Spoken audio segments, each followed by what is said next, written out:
Saraswati High School CADE show the following position of 31st March 2018. Balance sheet as on 31st March 2018. आता इथं liability side दिली, त्याच्यामध्ये जुना capital fund आहे. आता ही जुनी बॅलन्स शीट आहे म्हणजे मागच्या वर्षीची, प्लस चालू वर्षाचं रिसीट अँड पेमेंट अकाउंट दिलंय आणि खाली ऍडजस्टमेंट दिलंय. मग आता बघा नॉर्मल बोलूया. हे जे लॅबिलिटी अमाऊंट ऍसेट आहे हे प्रिव्हियस इयरचं आहे, कारण तिथं दिलंय 31 मार्च 2018.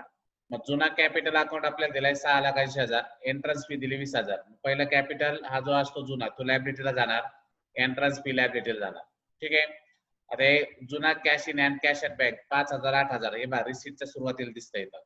हा जो बँक बॅलन्स असतो सुरुवातीचा टू बॅलन्स ब्रॉट डाऊन हा मागच्या वर्षीच्या बॅलन्स शीटला दिसतो. म्हणून काल बघा आपण जुने बॅलन्स शीट बनवले त्यावेळेस रिसीट अँड पेमेंटचा वरचा अमाऊंट जुन्या बॅलन्स शीटला दाखवला होता. ठीक आहे. हा सध्या आपण घेणार नाही, कारण याचा एक इफेक्ट इथं जुन्या बॅलन्स शीटला दिसतोय, एक इथं दिसतोय. हा आपण घेत नाही. त्याच्यानंतर लॅबोरेटरी बिल्डिंग फर्निचर बुक हे जे ऍसेट आहेत यांचा बॅलन्स जर हे ओपनिंग बॅलन्स झाला, या सगळ्या ऍसेट परत चालू वर्षाच्या ऍसेटला दिसल्या पाहिजे. लॅबोरेटरी बिल्डिंग फर्निचर बुक हे परत चालू वर्षाच्या ऍसेटला घ्यायच्या. पेमेंटला जर काही नवीन खरेदी केली असेल तर ते याच्यात ऍड होईल. आलंय लक्षात. हे ओपनिंग बॅलन्स असतात, हे आपल्याला चालू वर्षाच्या ऍसेटला दाखवायचे असतात.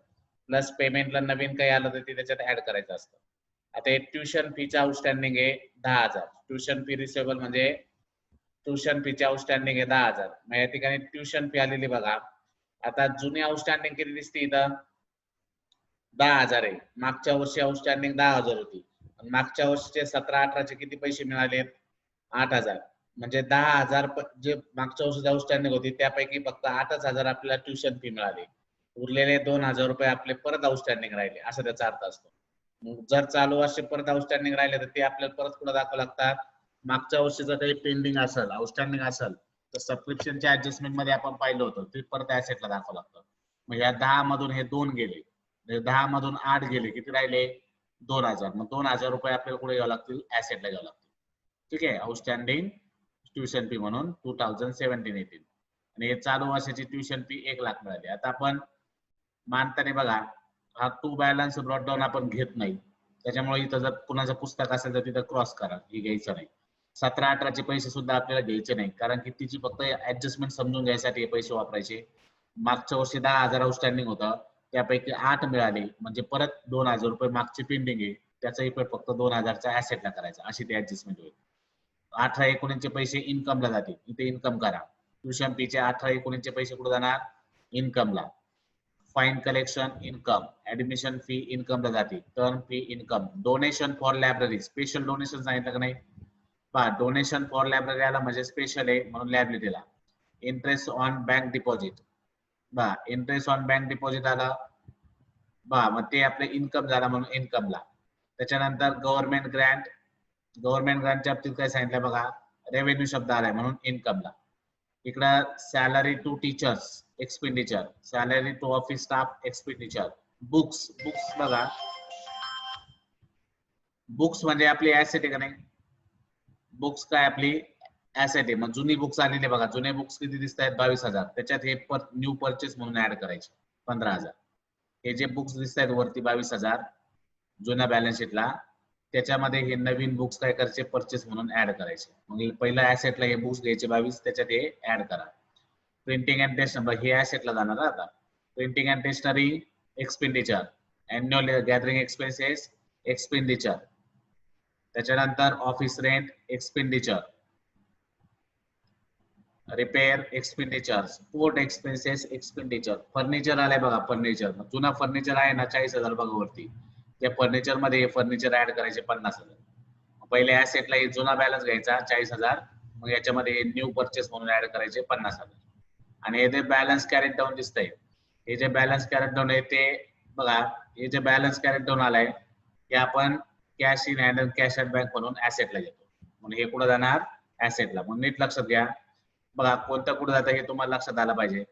याच्यामध्ये आपण हे वरचा बॅलन्स घेत नाही, पण हा बॅलन्स आपण ऍसेटला घेणार आहे. हे 2017-18चे घेणार नाही, पण 18-19चे आपण इन्कमला घेणार. हे income income income, liability income income, expenditure expenditure ऍसेटला जाईल.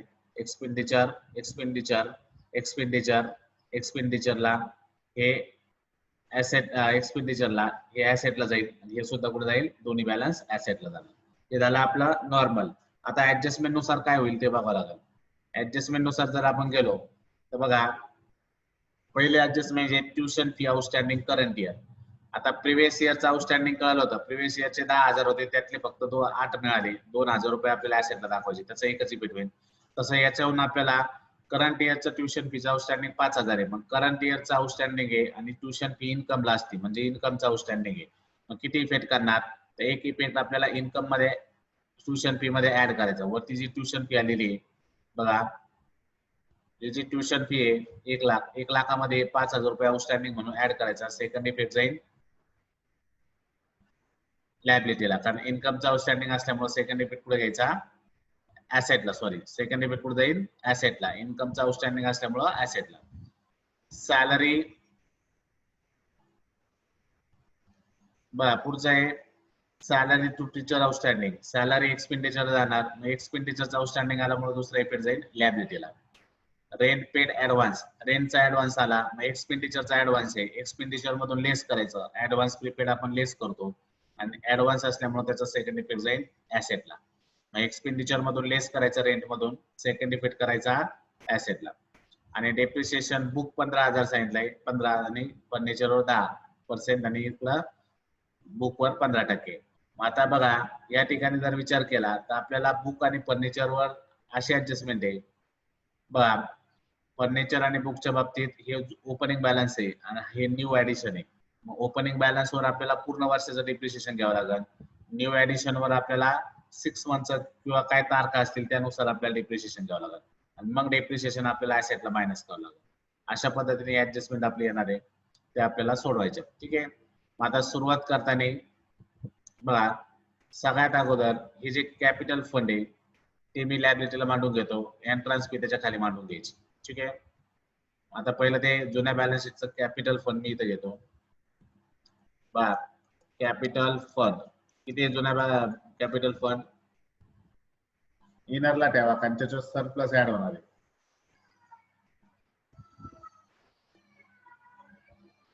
बस 6,80,000 एक आला आपला कॅपिटल फंड आला. ठीक आहे, याच्या खाली एक ओळ सोडून द्या किंवा 2 ओळी सोडा, त्याच्या खाली म्हणा एंट्रन्स फी.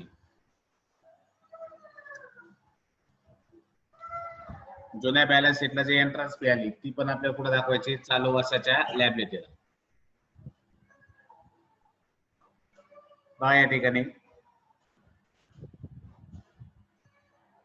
जुन्या इथं जुन्या बॅलन्स शीटला कॅपिटल फंड आलाय 6,80,000, तो आपण चालू वर्षाच्या लायबिलिटीला घेतला. आणि इथं एंट्रन्स फी आली बघा जुन्या बॅलन्स शीटला 20,000, ती सुद्धा आपण चालू वर्षाच्या लायबिलिटीला घेतली.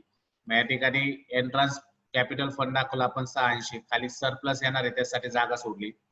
इथं एंट्रन्स फी घ्या 20,000. अशा पद्धतीने आपण आपलं दोन्ही मांडून घेतलं. ठीक आहे, आता रिसीट पासून सुरुवात करायची.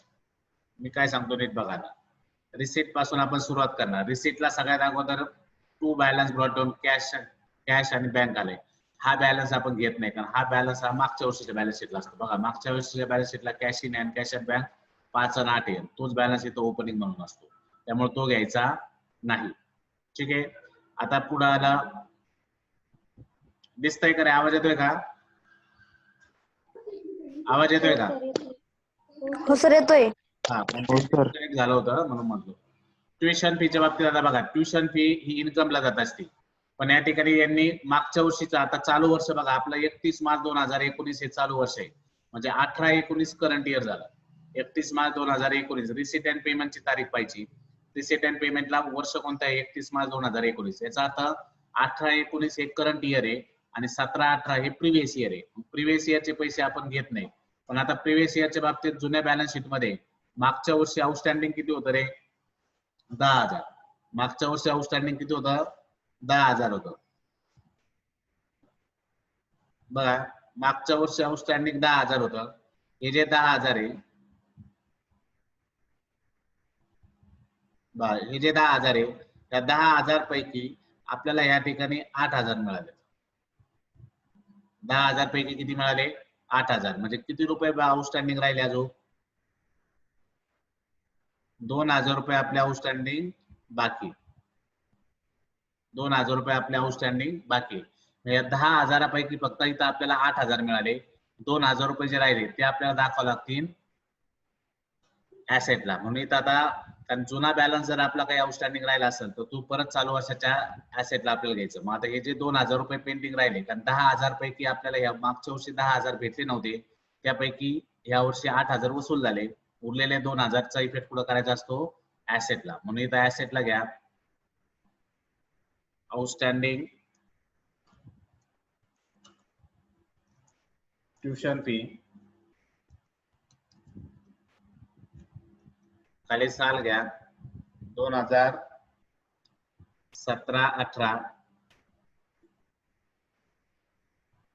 इथे घ्यायचे 2,000 रुपये. किती घेतले?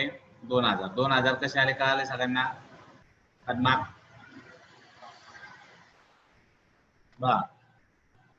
2,000 कसे आले कळाले सगळ्यांना? हे जे 10,000 होते, 10,000 पैकी फक्त 8,000 यावर्षी मिळाले. उरलेले 2,000 रुपये आपण कुठे दाखवले? उरलेले 2,000 रुपये आपण ऍसेटला दाखवले चालू वर्ष आउटस्टँडिंग. ठीक आहे. आता दुसरी गोष्ट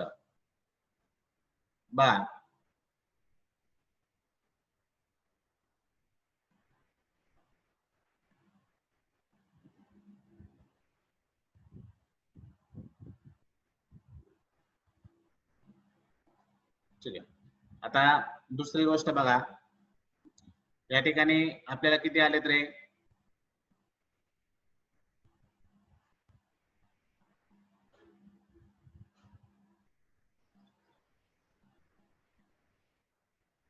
या ठिकाणी 1 लाख आले. चालू वर्षाचे 2018-19 1 लाख आहे. मग हे 1 लाख रुपये जे आहेत ते इन्कमला जातील. कुठे जातील? इन्कमला. मग इन्कमला घ्यायचे आपल्याला बाय ट्युशन फी 1 लाख रुपये. पण आता ट्युशन फीवर आपल्याला ऍडजस्टमेंट आलेली. ट्युशन फीवर काय आले आपल्याला?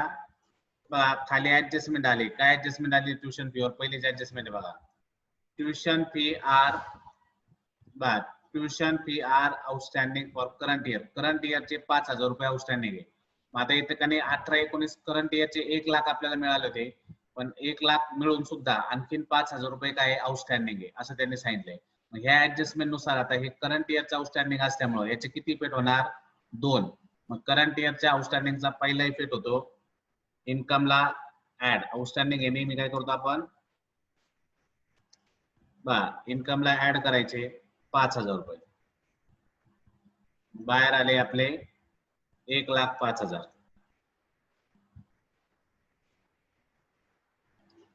बाहेर आले आपले 1,05,000. हॅलो, बोल ना. एक 12 वाजता आहे, कारण लेक्चर चालू आहे माझं. 12 वाजता आहे. हा, लेक्चर चालू आहे.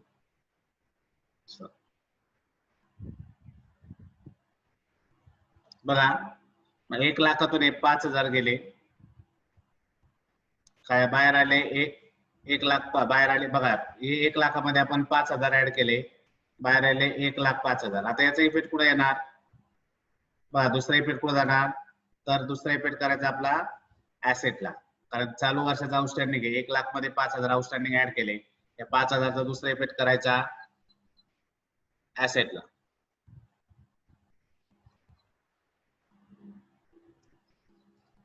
ऍसेटला किती रुपये येणार तुमचे? 5,000 रुपये. मग आता हे दोन्हींची टोटल बाहेर घ्या. या दोघांची टोटल किती येईल? 2,000 मध्ये 5,000 ऍड केले, बाहेर आले तुमचे 7,000 रुपये. अशा पद्धतीने आपण हे ऍडजस्टमेंट पूर्ण केले.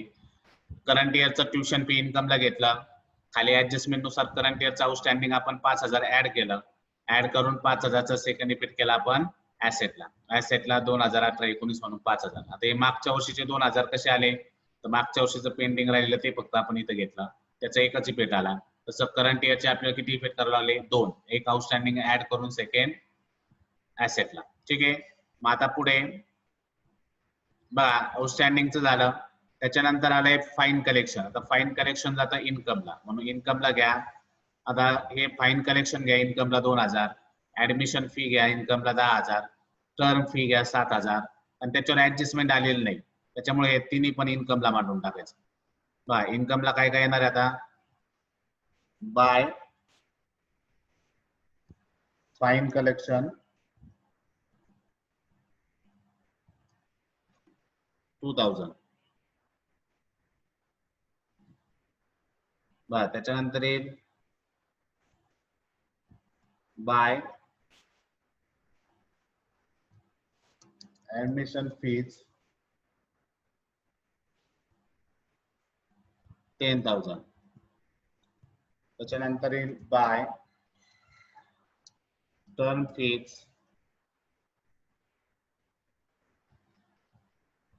7,000. बा जे जे इन्कमला येत होतं त्याच्यावर ऍडजस्टमेंट नाही, ते सगळं आपण कुठे घेतलंय? इन्कमला घेतलंय. मग या ठिकाणी इन्कमला बघा, फाईन कलेक्टेड आलं, ऍडमिशन फी आली, टर्म फी आली. हे जे आहे admission fee, fine collection, term fee ते घेतला. तर डोनेशन फॉर लायब्ररी आला का नाही? मग आता स्पेशल उल्लेख आला लायब्ररीसाठी डोनेशन आहे, म्हणून हे लायबिलिटीला जाईल. कुठे जाईल? लायबिलिटीला. मग डोनेशन फॉर लायबिलिटी, लायब्ररी लायबिलिटीला घ्यायचं. कुठे घ्यायचं? लायबिलिटीला. मग एंट्रन्स खाली फीस खाली या, डोनेशन फॉर लायब्ररी.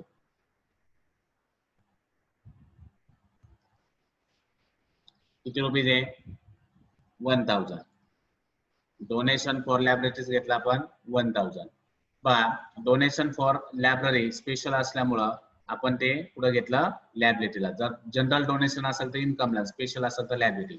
त्याच्यानंतर इंटरेस्ट ऑन बँक डिपॉझिट, आता हे इन्कमला जाईल, इंटरेस्ट ऑन बँक डिपॉझिट. आणि गव्हर्नमेंट ग्रँट, रेव्हेन्यू शब्द आला का नाही, मग हे सुद्धा इन्कमला जाईल. हे दोन्ही इन्कमला मांडायचं. म्हणून आता या ठिकाणी आपण इन्कमला दाखवा बाय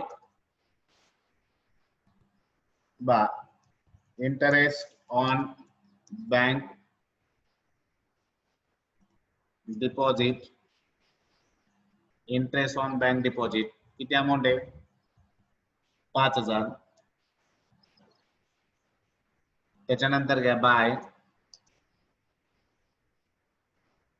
गव्हर्नमेंट ग्रँट आणि रेव्हेन्यू असल्यामुळे आपण ते इन्कमला दाखवले. रेव्हेन्यू असल्यामुळे ते कुठे दाखवलं? इन्कमला. मग अशा पद्धतीने आपण या ठिकाणी मांडणी केली.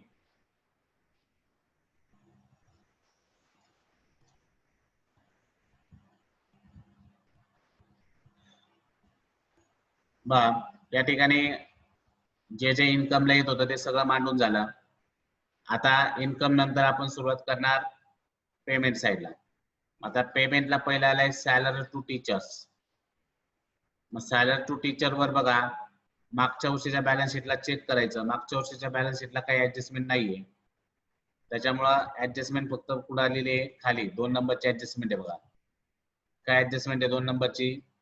Salary to teacher is outstanding, म्हणजे करंट इयरचं आउटस्टँडिंग 15,000 आहे. मग ते आउटस्टँडिंगचे 2 इफेक्ट काय येणार? एक तर एक्सपेंडिचरला ऍड करायचा आणि सेकंड इफेक्ट करायचा लायबिलिटीला. मग आता सॅलरी टू टीचरचे 1,80,000 आहे, पहिलं ते घ्या एक्सपेंडिचरला. इथे येईल एक्सपेंडिचरला टू सॅलरीज टू टीचर 1,80,000. 1,80,000 आपण सॅलरी टू टीचर स्टाफ पुढे घेतला या ठिकाणी एक्सपेंडिचरला. आता याच्यावर 1 नंबरची ऍडजस्टमेंट आली आहे. 1 नंबरची 2 नंबरची ऍडजस्टमेंट आहे. 2 नंबरची ऍडजस्टमेंट काय सांगते? Salary to teacher outstanding 15,000. 15,000 रुपये काय आउटस्टँडिंग आहे. मग 15,000 रुपये आउटस्टँडिंग असल्यामुळं आउटस्टँडिंगचा इफेक्ट आपण नेहमी ऍड करतो. बघा इथं ट्युशन फीचं आउटस्टँडिंग होतं, ऍड केलं. आता एक्सपेंडिचरचं आउटस्टँडिंग आलं, ते सुद्धा काय करणार आपण? ऍड. आउटस्टँडिंग 15,000 रुपये या ठिकाणी काय करा? ऍड करा. 15,000 रुपये ऍड केल्यानंतर बाहेर बघा 1,80,000 मध्ये 15 ऍड केले, बाहेर आले 1,95,000. किती येणार? 1,95,000. 95,000.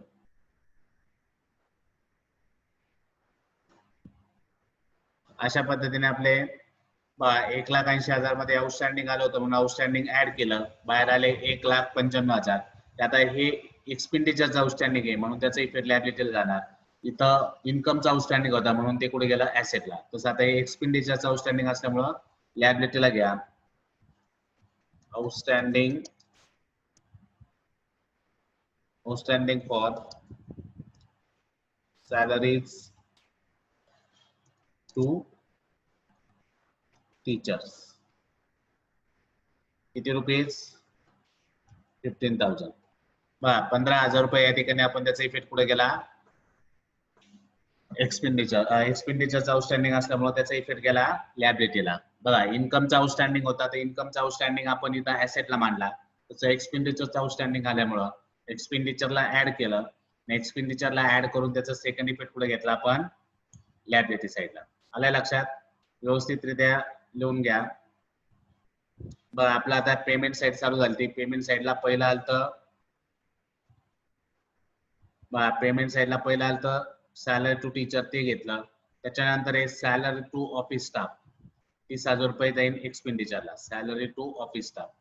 एक्सपेंडिचरला इथं घ्या to salaries to office staff.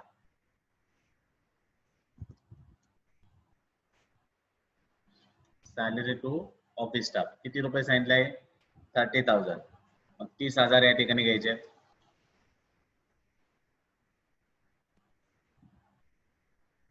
त्यानंतर नेक्स्ट बघा, सॅलरी टू ऑफिस स्टाफ घेतला 30,000. त्याच्यानंतर बुक्स आलेत. आता हे बुक्स आणि हे जे फर्निचर आहे या दोघांचा आपल्याला ओपनिंग बॅलन्स वरती दिलेला आहे. आता पहिले जेवढे ओपनिंग बॅलन्स होते तेवढे ऍसेटला मांडून घेऊ. जुन्या बॅलन्स शीट मध्ये जे जे आलेलं आहे ते आपल्याला खाली परत चालू वर्ष ऍसेटला घ्यावं लागतं. जुन्या बॅलन्स शीटला काय काय आहे,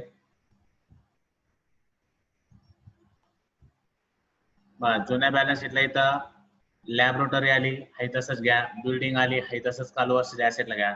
आता फर्निचर वर बुक वर ऍडजस्टमेंट आहे, मग त्याला आपण जागा सोडू. लॅबोरेटरी घ्या ऍसेटला 15,000, कारण हे जे ओपनिंग बॅलन्स असतात ऍसेटचे cash in hand, cash at bank आपण घेत नाही, पण बाकीचे ऍसेट आपल्याला घ्यावं लागतात. मग लॅबोरेटरी चालू वर्षाच्या ऍसेटला घ्या, बिल्डिंग चालू वर्षाच्या ऍसेटला घ्या. इथे मांडून घ्या लगेच.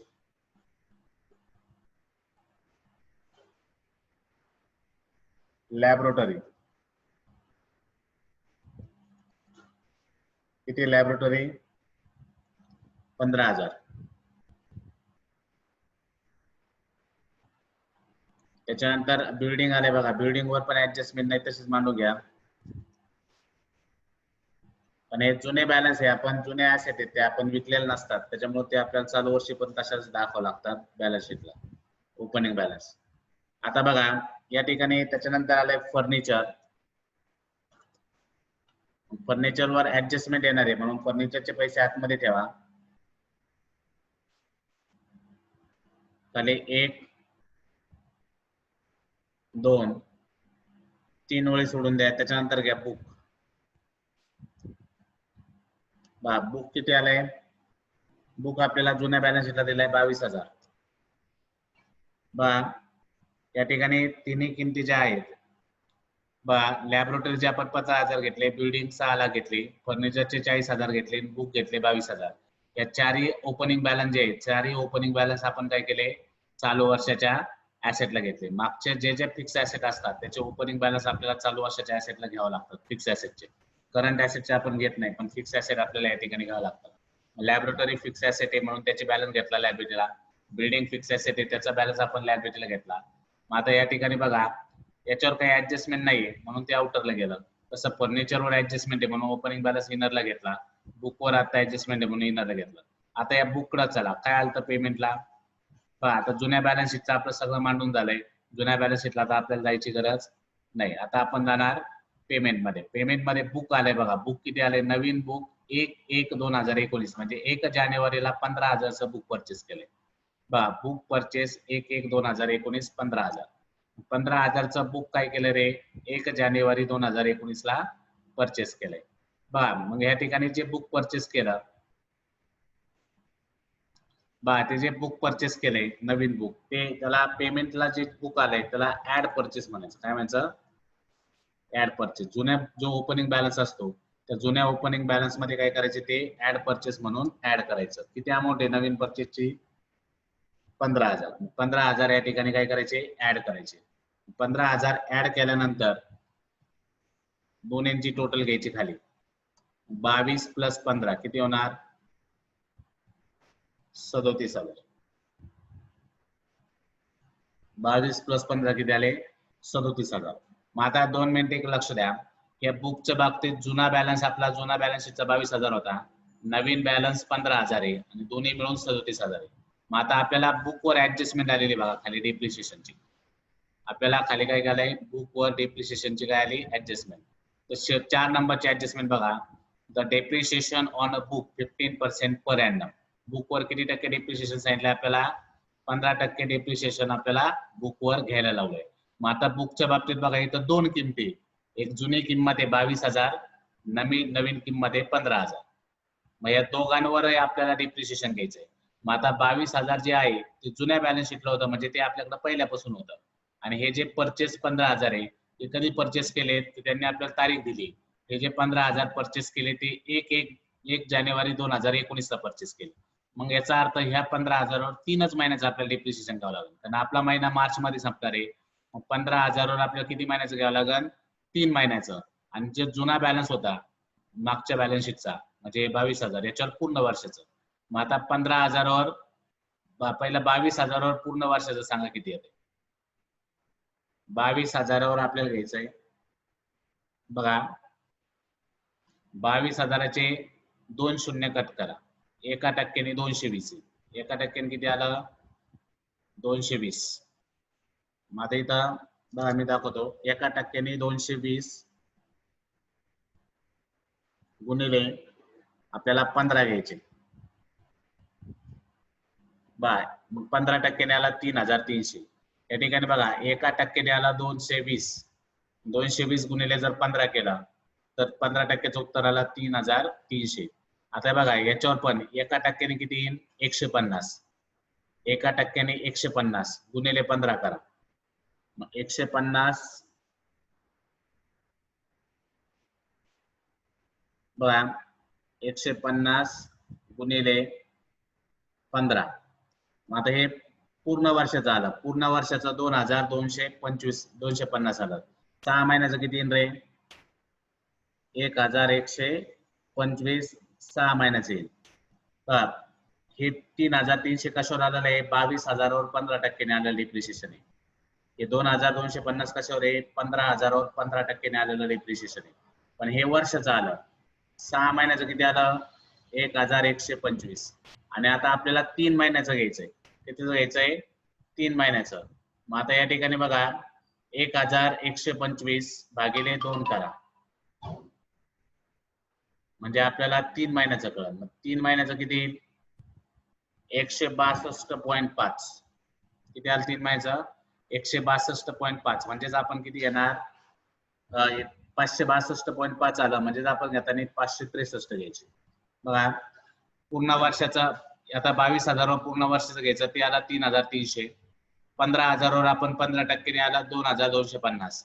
6 महिन्याचा आला 1,125 आणि 3 महिन्याचा आला 562.5. पण आता 0.5 असल्यामुळे आपण 63 केले. मग आता आपल्याला हे 3,300 प्लस 563 दोघांची बेरीज करा, मग आपल्याला इथं डेप्रिशिएशन घ्यायचं. मग डेप्रिशिएशनची पेट काय असतात रे? तर डेप्रिशिएशन हे काय करतो आपण? लेस लेस डेप्रिशिएशन वाटल्यास का कंसात लिहा 3,300 प्लस 563. 3,300 प्लस 563. मग दोन्ही मिळून डेप्रिशिएशन किती झाला? 3,863. 3,863 हे आपलं डेप्रिशिएशन आलं. मग आता हे मायनस करायचे 3,863.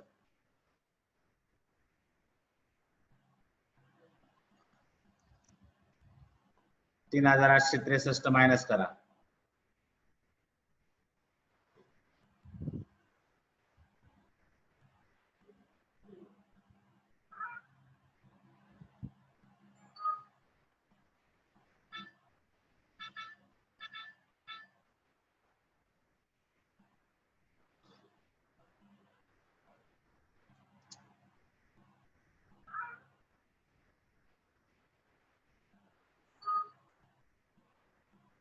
बघा किती येतील बघा ते सबट्रॅक्शन. 37 मधून 3 गेले, 34 राहिले. 34 मधून 863 गेले. बघा 34,000 मधून 863 गेले. 33,137 येईल. किती येईल? 33,137. आउटरला बॅलन्स आला 33,137. झाले. आता हे जे बॅलन्स आला 33,137 बघा.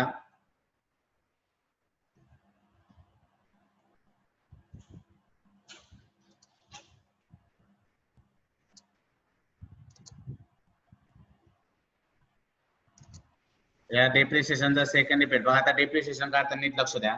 बुक जुनं होतं 22,000, पेमेंटला आलं होतं 15,000, ते आपण ऍड केलं, टोटल झाले 37. पण आपल्याला डेप्रिसिएशन 15% सांगितलं. मग या जुन्या बॅलन्सवर आपण 3,000 घेतलं. त्या 15,000वर आपण आपल्याला तारीख दिली ती 1 जानेवारी परचेस केलं, म्हणून 15,000वर आपण 3 महिन्याचं घेतलं. दोन्ही मिळून डेप्रिसिएशन झालं 3,863. मग ते वजा केले, ते बाहेर आले 33,137. आता या डेप्रिसिएशनचा सेकंड इफेक्ट करायचा प्रॉफिट अँड लॉस इथे एक्सपेंडिचरला. टू डेप्रिसिएशन काउंस खाली म्हणा बुक 3,863. 3,863 आणि त्याच्यानंतर येणार आहे फर्निचरचं पुढं, ते पण मांडून घेऊ. त्याच्यानंतर आपल्याला फर्निचरचं येणार आहे, आपण फर्निचरचं घेणार आहे. ते आल्यानंतर मांडू फर्निचरचं. माहिती आहे का बघा. बुकवर आपल्याला ऍडजस्टमेंट होती. बुक घेतलं 22,000 जुना बॅलन्स शीट नुसार, पेमेंटचं त्याच्यामध्ये ऍड केलं, टोटल 37 झाली. 22,000 पूर्ण वर्षाचं डेप्रिसिएशन घेतलं, 15,000 6 महिन्यात 3 महिन्याचं, दोन्ही करून 3,863 आपण मायनस केले ऍसेटला. मग डेप्रिसिएशनचा पहिला इफेक्ट केला ऍसेटला लेस, सेकंड करायचा प्रॉफिट अँड लॉसच्या किंवा एक्सपेंडिचरच्या डेबिटला. मग एक्सपेंडिचरला आपण घेतला 3,863. आता बुक नंतर बघा कट झाल्यानंतर परत जॉईन करायचं सगळ्यांनी. बुक नंतर आता पेमेंटला काय आलंय, बुकची ऍडजस्टमेंट आपली क्लिअर झाली.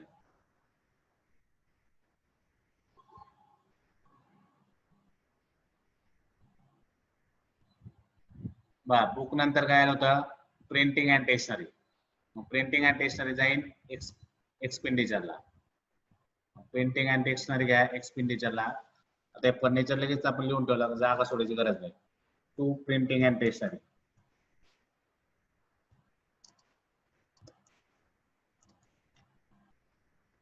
किती आहे प्रिंटिंग अँड स्टेशनरी बघा. Printing and stationery 5,000.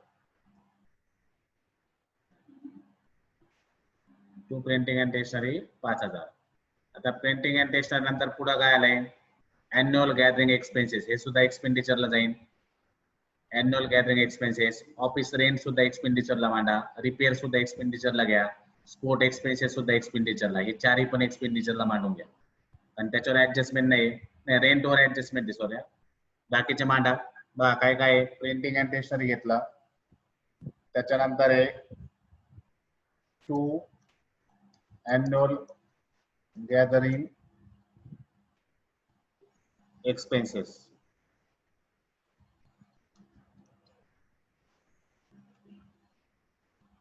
किती अॅन्युअल गॅदरिंग एक्सपेन्सेस 10,000.